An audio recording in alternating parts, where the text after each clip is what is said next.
Hoy vamos a examinar con lupa uno de los episodios, más dolorosos y polémicos de la historia reciente de España. Lo que ocurrió en las residencias de mayores durante las primeras semanas de la pandemia. Muchos creen que es un caso cerrado, con responsabilidades más o menos asumidas. Pero nos ha llegado un artículo que asegura tener las piezas que no encajaban en el puzzle. Documentos que, según afirma, obliguen a reevaluarlo todo. Nuestra misión hoy es poner esas piezas sobre la mesa, analizar el argumento que construyen y ver si, como promete la fuente, la imagen final cambia por completo. Nos ceñiremos, como siempre, estrictamente al material que se nos ha proporcionado. Es un tema delicadísimo, desde luego, porque toca una herida muy, muy profunda.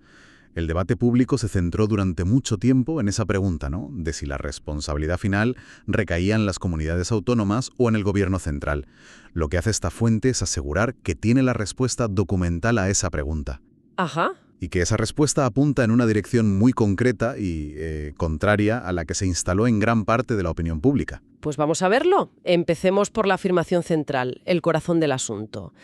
¿Cuál es la acusación principal que lanza el artículo basándose en esos documentos? Pues mira, la afirmación es rotonda. Va directa a la línea de flotación de la narrativa que se había establecido. Sostiene que fue el Ministerio de Sanidad, bajo el mando del entonces ministro Salvador Illa, quien dio la instrucción de no derivar a los ancianos de las residencias a los hospitales. O sea, directamente el ministerio. Directamente. Según el texto, estos documentos desmantelan por completo la estrategia de comunicación que centraba la responsabilidad en la Comunidad de Madrid y su presidenta Isabel Díaz Ayuso. El artículo es muy explícito. El foco, según estas pruebas, debe cambiar y apuntar al gobierno central. O sea que, para empezar, ya tenemos un cambio total del sujeto de la acción. No es que las comunidades tomaran una decisión, sino que, según este relato, estaban siguiendo una directriz ministerial. Pero claro, una cosa es decir, no los trasladen, y otra muy distinta es explicar qué hacer con ellos. ¿Detalla la fuente cómo era esa instrucción? Ahí es donde el argumento que se construye se vuelve mucho más técnico y, francamente, más oscuro. La orden no era simplemente pasiva, un «dejadlos donde están». No. Al contrario, incluía un protocolo activo sobre cómo gestionar a los contagiados dentro de los propios centros. La instrucción era aislarlos, pero si no había habitaciones individuales suficientes, se debía aplicar el llamado aislamiento por cohortes. Aislamiento por cohortes. Suena muy técnico.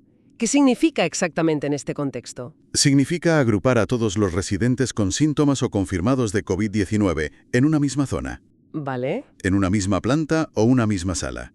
En esencia, concentrar a los enfermos.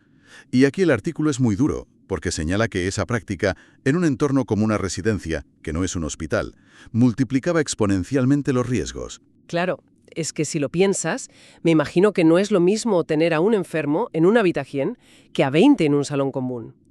¿Por qué es tan peligroso ese método fuera de un hospital? Pues por varios motivos. El primero es lo que se conoce como carga viral ambiental.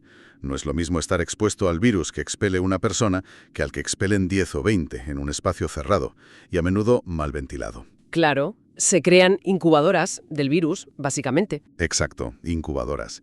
Y el segundo factor clave es el personal.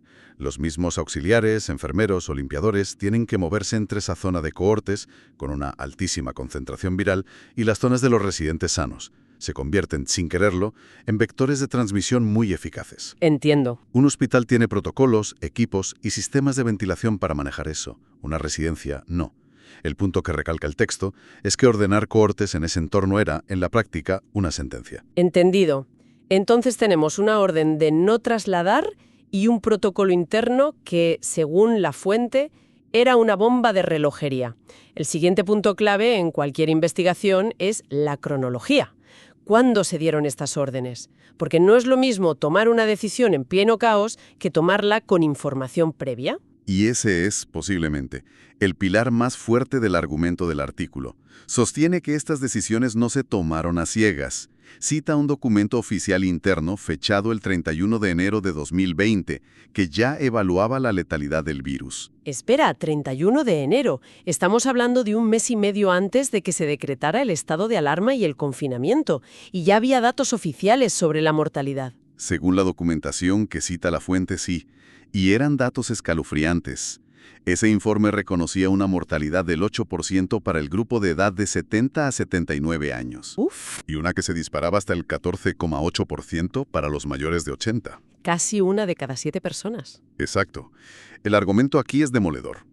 La fuente afirma que el gobierno sabía perfectamente que este virus era extraordinariamente letal para la población de las residencias mucho antes de tomar estas decisiones.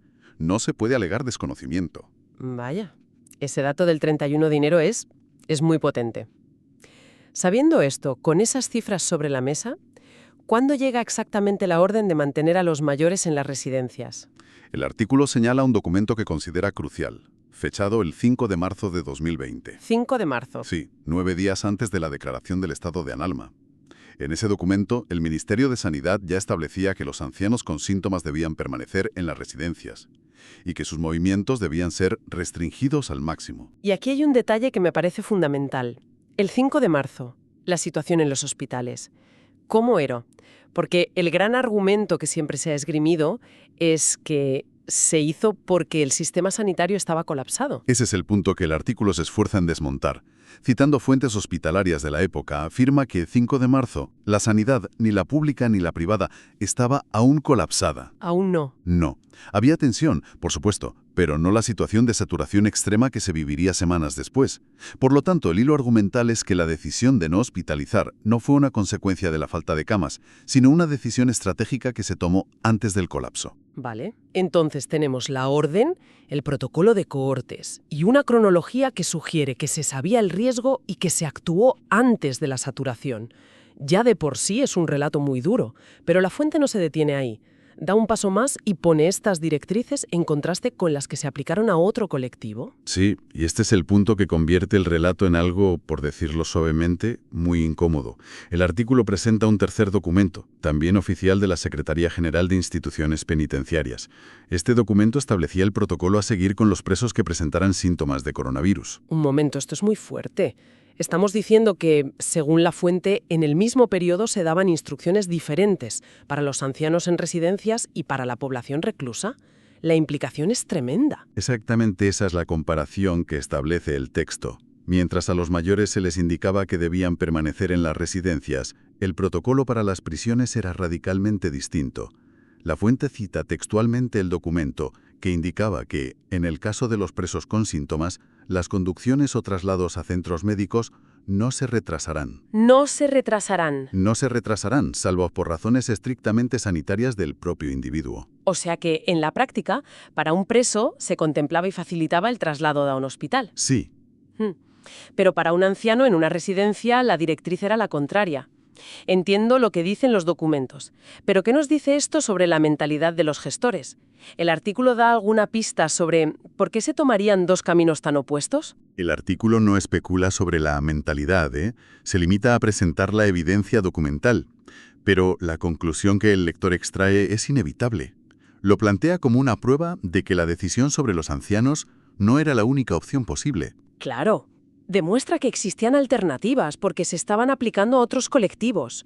La pregunta que subyace aquí es devastadora. ¿Por qué para un colectivo sí se consideraba la hospitalización adecuada y para otro, infinitamente más vulnerable, se denegaba por sistema? Lo que la fuente sugiere, sin decirlo explícitamente, es la existencia de una jerarquía implícita en el valor que se le dio a la atención sanitaria de distintos grupos. Es que es una comparación que te deja sin palabras. Para que todo esto no se quede en una discusión abstracta sobre protocolos, la fuente intenta ponerle rostro a las consecuencias. Aporta un caso concreto, un ejemplo humano. Sí. Y es lo que ancla toda esta información a la realidad. Relata la historia de una anciana en una residencia de Parla, en Madrid. La mujer empezó con síntomas compatibles con COVID-19 y la llevaron al Hospital Infanta Cristina. Según afirma el artículo, fue rechazada por los sanitarios y devuelta a la residencia. Increíble. Falleció 3 días después en su centro. Este caso se presenta como la prueba del algodón, la materialización de cómo esas directrices en papel se traducían en una decisión a las puertas de un hospital. Es duro escuchar estos casos concretos. Ponen un rostro y un nombre a lo que, de otro modo, son solo documentos. Te obliga a bajar de la abstracción y a pensar en el impacto real de cada una de esas líneas de texto, en la tragedia personal detrás del protocolo. Totalmente. El artículo utiliza este episodio para cerrar el círculo. Conecta la cadena de mando, la instrucción que presuntamente parte de un despacho, la aplicación de un protocolo a nivel hospitalario y el desenlace fatal para una persona.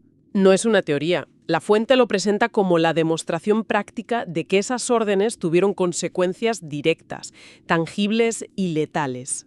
Bien, si conectamos todos los puntos, ¿qué imagen final nos queda? Porque los documentos y el relato que presenta esta fuente dibujan un escenario radicalmente distinto al que muchas teníamos en mente. Lo que realmente impacta al leer todo esto no es cada documento por separado, sino el patrón que dibujan juntos. La fuente no está hablando de un error puntual o de una decisión desafortunada en medio del caos. No, claro. Está construyendo un argumento sobre lo que presenta como una política sanitaria deliberada. Una política que, según los documentos que expone, sabía de antemano a quién estaba poniendo en un riesgo extremo.